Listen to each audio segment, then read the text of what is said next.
We got ourselves team 2 together with a Bloodstainer on that team as a Subtlety work together with the Airless. We got us as Kevin, gonna be charging out first as a big old Tauren Paladina. We got Sandstorm as a Frosty Mage together with you with defense. I'm liking this whole look, by the way. I'm liking that a lot. We got ourselves Castermatter gonna be first up by the looks of it. Monks on that team with RSK as well. We got ourselves Conan in the back. TM Press as a Shadow Priest, as well as Trill Voker over on the Augie. With Castermatter gonna be first up versus Kevin, not really charging out at each other. This is like some weird honor duel trying to thing going on, like some bit of RP. Castermatter setting up though, as Kevin not really charging out. He's taking a sweet time. He doesn't really, I guess maybe he's trying to find a better angle. Castermatter is the first one to get the opener stun immediately before he can go for leg sweep. Kevin doesn't even really charge into that stun immediately. Maybe he's trying to figure out if he's even first on his team. Warstorm to follow, board out of Castermatter, does have some cooldowns rolling in. This is where Kevin does want to maximize his big crusade go. Castermatter has cooldowns, but he'd rather throw them to the wind and stay safe instead of having to fight against a paladin who's literally on a crusade, who's literally on a journey of conquering the Monkas. As it's going to be Fist of Fury, immediate karma could potentially be a basic protection on Kevin. I think that's what Castermatter is hoping for. He's really hoping that he can just deal with the Shield of Vengeance and maybe even Force Extra. He's only got a handful of immunities to work with. Next stun could be really deadly. Big stun. Does he have a final wreck with this one? No, he does not. Going to be Trinket as Castermatter is going to see actually Forbearance. Big Lay on Hands for Kevin as he just try to see if he can use some of those big abilities early, and using Lay on Hands early with a 3-minute cooldown actually isn't a bad idea. Leg sweep might actually be big damage when Castermatter may just actually take him out right now. Does he have the big rising sun kick? Oh, touch of death got him low enough in order to get that execute. Was able to punish the non-use of an immunity. Is it going to be airless like potentially? What is this Mog? Airless, what the hell are you looking? I'm sorry. I'm sorry. What is this Mog? You got a robe looking like a druid. You got some Viking horn. The only thing that's missing is your weapon's got to be someone wacky, just equally as wacky as the rest of your set. Right? Where them flailing fish at, dude? Get a dagger, it's like a broken bottle or something.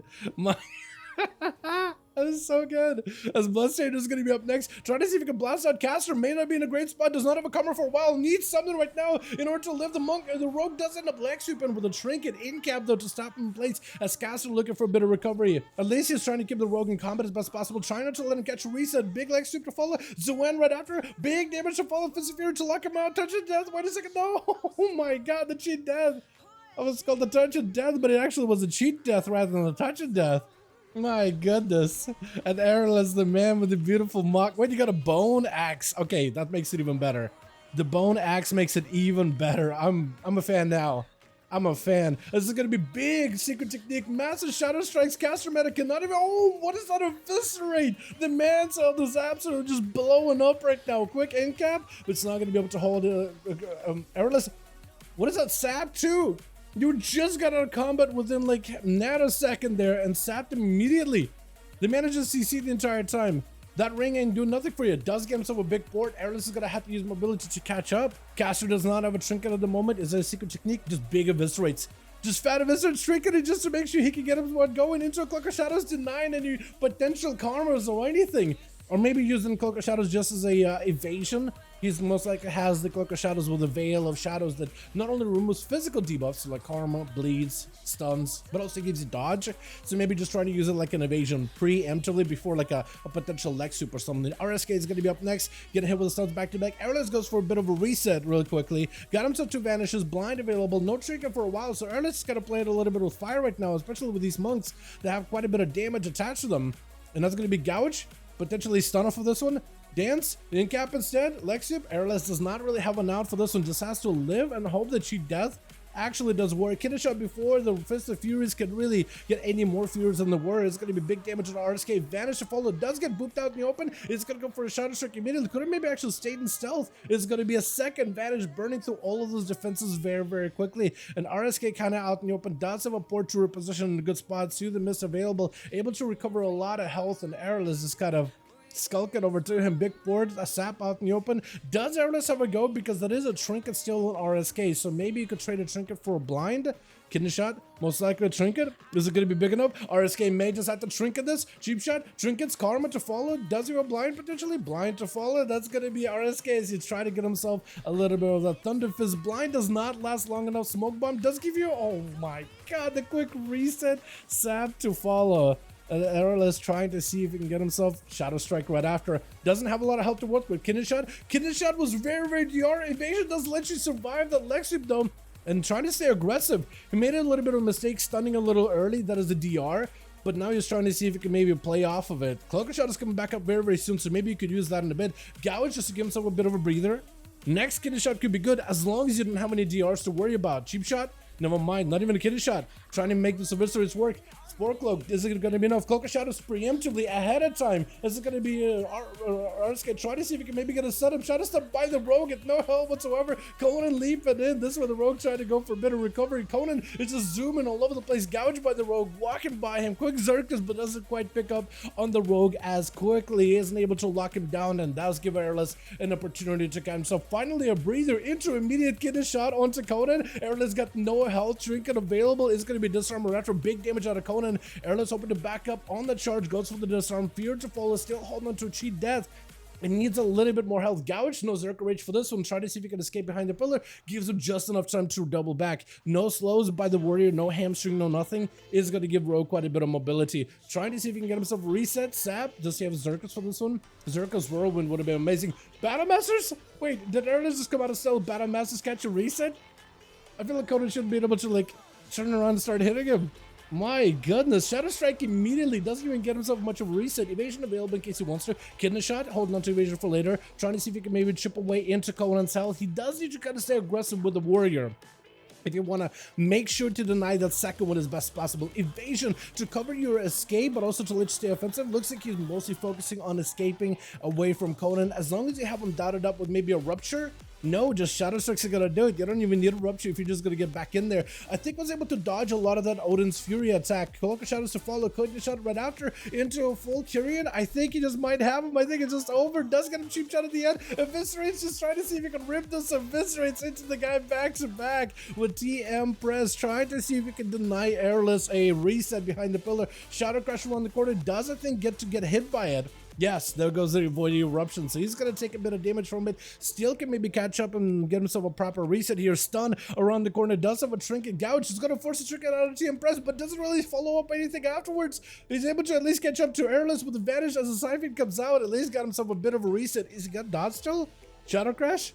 I mean, I know it's like not super fun fighting against rogues, but one thing I like about Airless is just barely stays in stealth. I felt like there was so many times where I'm expecting for Rogue to just, alright, he's gonna sit in stealth. He Shadow Strike? Okay, let's see where this goes. Mad damage on the TM press. Oh my goodness. I feel like when a rogue walks at you with a Shadow Blades, you just disperse. No matter what happens, you just press the button. I like that mount. That looks gorgeous, man. If you guys haven't seen the big noodle, the Gladiator noodle looks good. Kidney shot to follow by Airless in the opener. Trill is going to take a lot of damage right now. Got himself a bit of a shield, increasing his armor as well. Trying to go for maybe a big stun onto Error. Does hit him. Is that going to be big fire breath? Maybe big damage. Knockup. Wait, huge damage. Mass burst. Blind to follow Trinkets. Does he take him out? Oh my god, cheat death. This burst by the Evoker is amazing. Oh my goodness, that was some insanely good burst. That was just big go. I don't think he can do that again for a while, can he? Airless played super well, but the Evoker hit him with a one bang wombo combo. Sandstorm with the Ray of Frost trying to let the Evoker go anyway. Does put him to sleep for a second. Actually, try to see if he can put him to sleep. Instead goes for interrupt. Got himself full heals. The Evokers can heal quite well too. Trying to land a CC onto Sandstorm just to control him, but having to walk into the ring or frozen orb. Ebonite to follow up. Maybe big damage off this one. Big knockup. Breath to follow by Sandstorm. Try to go for a poly. Trillvoker not getting any healing because it looks like he's playing into the what's the word? Master Shepherd PvP talent, able to get himself a lot of instant cast though. So Trill got himself, if anything, lots of damage, trying to see if he can maintain his health as best as possible. Augmentation Invoker does have quite a bit of healing. I would say maybe even a little bit more than an average hybrid class, because there are a lot of like healy focused options that you can pick up in order to really increase that survivability as well as group support skills, which is interesting. Upheaval for a second, knocking him up, stunning him right after. Fire Breath to follow, trying to go for Big Breath, but it's going to be Sandstorm bailing out of it. I do like that knock up into a landslide, which results in a stun. Not only are you up in the air for like 2 seconds, but the landslide brings you down, slams you with a stun for 4 seconds, gives Trill a chance to have himself a big go. Dream Projection, just to make sure he can get himself full cast off, literally flying in circles around him, I guess saving it until he takes quite a bit of damage and can dispel himself off of any kind of defense or offensives. Big sleep onto Sandstorm, does himself maybe a big flyby, Fire Breath, maybe big damage, does try to get himself full burst or available instant cast to follow. Sandstorm might be in a lot of trouble trying to second block it. Looks like Trill might just be able to take him though. I think he might just have it in the bag. I don't know if you with the feds is able to counter it, but at this point I think Trill should have all his coolness going back. Big upheaval to follow. I don't think he had the biggest combo with that upheaval. Sleepwalk, he's just established full control over Sandstorm, not letting him play at all. Living Flame, maybe that'll be enough. Poly, I don't know if you Trinket. I don't think you do. I don't think you do, but I'm pretty sure he wants to. I don't know how Sandstorm can recover in this situation. It is an Evoker. They got plenty of mobility. Got himself full buff of Ebon Might, so he's going to be able to blast you. Try to claw you down? Ah, so close. Once you get Ebon Might, he's not only buffing himself up, but he's also getting a lot of instant casts with those Living Flames. Deep Breath to escape the, what is it, the trap or the totem. That's going to be you with the fence charging right in. Does he have a big upheaval? Big damage to follow. That's going to be big Ascendance. This is where Trill just needs to back up out of it and work on survivability. This is the biggest goal for you with the fence. Trinkets out of that lasso into a full root on the guy, trying to avoid him as best as possible. As long as you can avoid him on the Ascendant, he won't have to deal with any big bursts out of the Shaman. Time skip just to reset his cooldown, so maybe he has himself a proper big go, I think, actually. Big upheaval, knocking him up, mad damage, Fire Breath to follow, Living Flame. Oh my god, Trill Evoker actually pops off, man. Airless with 3, but Trill picking up 3 for, or Airless with 4. Trill picking up 3 for his team in order to score that victory. Beautiful. That was incredible. Trill did really, really well. So did my boy Airless. I kind of want to see both of them go again.